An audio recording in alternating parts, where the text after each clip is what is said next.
Hello everyone, welcome to PMF IAS. I am Dr. Vishwjeet Kawar. So as prelims is approaching, many students find it difficult to revise this ancient and early medieval Indian history. Why? Mainly because of three reasons. First, too many sources.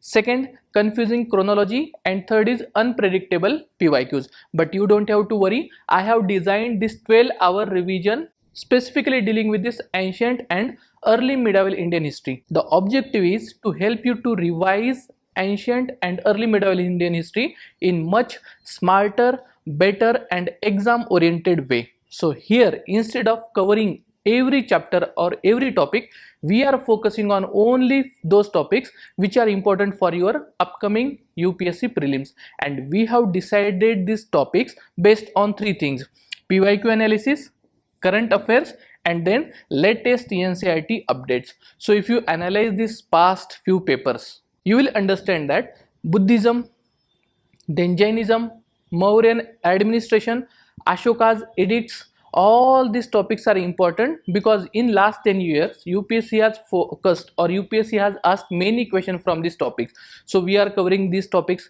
Next, we are covering those topics which were in the news in last year.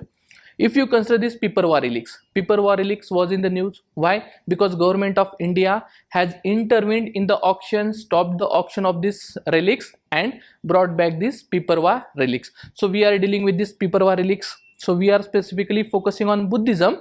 Apart from that, we also discuss about this Piparwa relics. Second is Indian classical languages. So if you consider in October 2024, government of India has recognized 5 more languages and has given this tag of Indian classical language. Already there are 6 languages recognized as a classical language, and now there are additional 5 language, means total 11 language. So this was also in the news.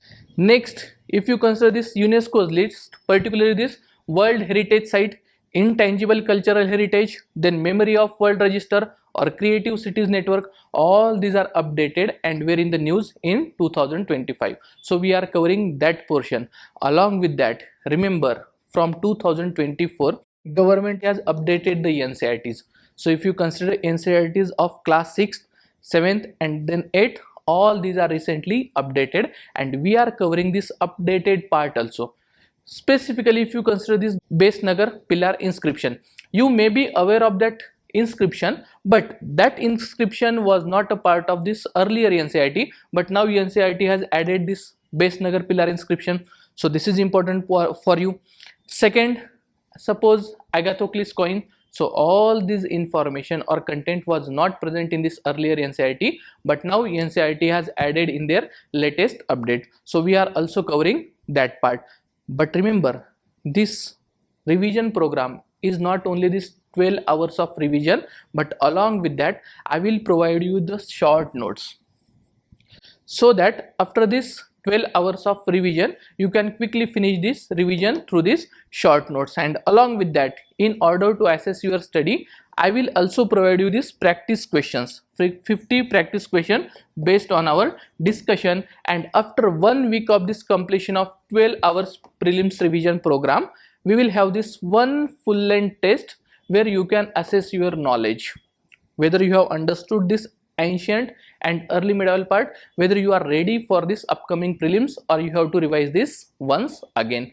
So basically my objective of this revision program is to make your preparation, particularly this revision, smarter, better and exam oriented. So we have these classes on 18th and 19th April.